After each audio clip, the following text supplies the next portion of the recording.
ഇത് കോക്ടെയിലാണ്. ഇത് നമുക്കൊന്ന് കുടിച്ച് നോക്കിയാലോ? ഈ കോക്ടെയിൽ കുടിക്കുന്നതിന് മുമ്പ് നമുക്ക് വേറൊരു കാഴ്ചയിലേക്ക് പോവാം. ഇത് കാസർഗോഡ് ജില്ലയിലെ കാഞ്ഞങ്ങാട് റെയിൽവേ സ്റ്റേഷനാണ്. ഇതിൻ്റെ കാഴ്ചകളിലേക്ക് പോവാമെന്നാണ് ഞാൻ ഉദ്ദേശിച്ചത്. പ്ലാറ്റ്ഫോം ടിക്കറ്റൊക്കെ എടുത്തിട്ടാണ് കേട്ടോ അകത്ത് കയറിയിട്ടുള്ളത്. സമയം 2:27 ആയിരിക്കുകയാണ്. സ്റ്റേഷൻ മാസ്റ്റർ ദേ ആ മുറിയിലാണ് ഉണ്ടാവാറ്. ഈ ഗുഡ്സ് ട്രെയിന് കുറച്ച് സമയമായിട്ട് ശബ്ദമുണ്ടാക്കിക്കൊണ്ടിരിക്കുകയാണ്. സ്റ്റാർട്ട് ആവുന്നില്ലേ എന്നാണ് തോന്നുന്നത്. അങ്ങനെ ഗുഡ്സ് ട്രെയിൻ സ്റ്റാർട്ടായി അതിൻ്റെ പ്രയാണം ആരംഭിച്ചിരിക്കുകയാണ്. കുറച്ച് കഴിയുമ്പോഴത്തേക്കും ദേ നമ്മുടെ വന്ദേ ഭാരതും വന്നു. ഇത് കാസർഗോഡ് റെയിൽവേ സ്റ്റേഷനിൽ നിന്നും തിരുവനന്തപുരത്തേക്ക് പോകുന്നതാണ്. അടുത്ത സ്റ്റോപ്പ് കണ്ണൂർ റെയിൽവേ സ്റ്റേഷൻ ആയതുകൊണ്ട് തന്നെ നല്ല വേഗത്തിലാണ് പോക്ക്. തുടക്കത്തിൽ കണ്ട കോക്ടെയിൽ കുടിക്കാനായി ഇവിടെ ഒരു കൂൾ ബാറിൽ കയറിയിരിക്കുകയാണ്. അങ്ങനെ നമ്മുടെ കോക്ടെയിൽ വന്നിരിക്കുകയാണ്. കോക്ടെയിൽ ഷേക്ക് എന്ന് പറയുമ്പോൾ നിങ്ങൾക്ക് അറിയാമായിരിക്കും, ഏകദേശം എല്ലാത്തരം ഫ്രൂട്ടുകളും ഐസ്ക്രീമിൻ്റെ കൂടെ മിക്സ് ചെയ്യുന്നതാണ്. ഇതിനങ്ങനെ ഐസ്ക്രീമിൻ്റെ കൂടെ എല്ലാത്തരം ഫ്രൂട്ടുകളും മിക്സ് ചെയ്തിട്ടില്ല. ഇതിന് 60 രൂപയാണ് ഇവിടുത്തെ റേറ്റ്. ഇത് ഇങ്ങനെ ഈ കാണുന്നത് പോലെ നല്ല തിക്കാണ് സംഭവം. അതായത് ചിക്കു ഷേക്കിനെ പോലെയാണ് സംഭവം. ഇനി ഇത് കഴിച്ചു നോക്കിയിട്ട് എങ്ങനെയുണ്ടെന്ന് പറയാം. കഴിക്കാനേ നല്ല അടിപൊളിയാണ്. ഇതിൽ ആ ഓട്സ് പോലൊരു മിക്സ്ചർ ഉണ്ടല്ലോ, അതും കൂടി ഇട്ടിട്ടുണ്ട്.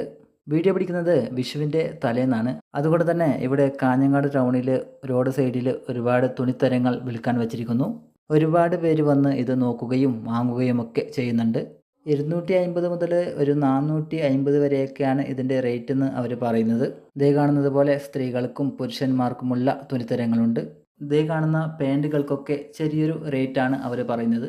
അതുകൊണ്ട് തന്നെ ക്വാളിറ്റിയുടെ കാര്യം സംശയകരമാണ്.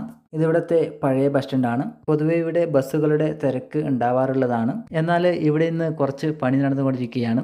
അതുകൊണ്ട് തന്നെ ഇവിടെ ഇന്ന് ബസ്സുകൾ കാണുന്നില്ല. എന്നാൽ ബൈക്കുകളും കാറുകളും ഒരുപാടുണ്ട്. വളകൾ തൂക്കിയിട്ടിരിക്കുന്നത് കാണാം. ഒരുപാട് മോതിരങ്ങളും കാണാം. ഇവിടെ പാദസരങ്ങളാണ്. ഇതിൽ ഒരുപാട് വെറൈറ്റികളുണ്ട്. ബാഗുകളുടെ ശേഖരമാണ് ഇവിടെ കാണാൻ സാധിക്കുന്നത്. ഒരുപാട് പേര് ബാഗുകളുടെ ക്വാളിറ്റി ചെക്ക് ചെയ്യുന്നുണ്ട്. ഇതിലും ഒരുപാട് വെറൈറ്റികളൊക്കെ ഉണ്ട്. എന്തൊക്കെയാണെങ്കിലും വില കുറഞ്ഞ സാധനങ്ങളായതുകൊണ്ട് അതിൻ്റെതായ ക്വാളിറ്റിയേ ഉണ്ടാവൂ. ഇവിടെ തൊപ്പികളും പിന്നെ കണ്ണടകളുമാണ് കാണാൻ സാധിക്കുക. ഇത് പ്ലാസ്റ്റിക് പൂച്ചെടികളാണ്.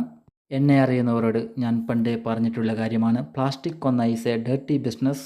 ഇതേ കാണുന്നത് മുടി വളരാനുള്ള തൈലമാണ്. ഇവിടെ ശ്രീകൃഷ്ണ വിഗ്രഹങ്ങളാണ്. ഇത് പെണ്ണുങ്ങൾ ധരിക്കുന്ന പാൻറ്റുകളാണ്. ഇവിടെ സ്ത്രീകൾക്കുള്ള ചെരുപ്പുകളാണ്. ഞങ്ങൾ വെറുതെ വന്ന് സോപ്രിക്സ് സൂപ്പർ സെൻറ്റർ എന്ന മോളിൽ കയറിയിരിക്കുകയാണ്. ഒന്നും വാങ്ങാൻ വേണ്ടിയല്ല, വെറുതെ ഒന്ന് കയറിയതാണ്.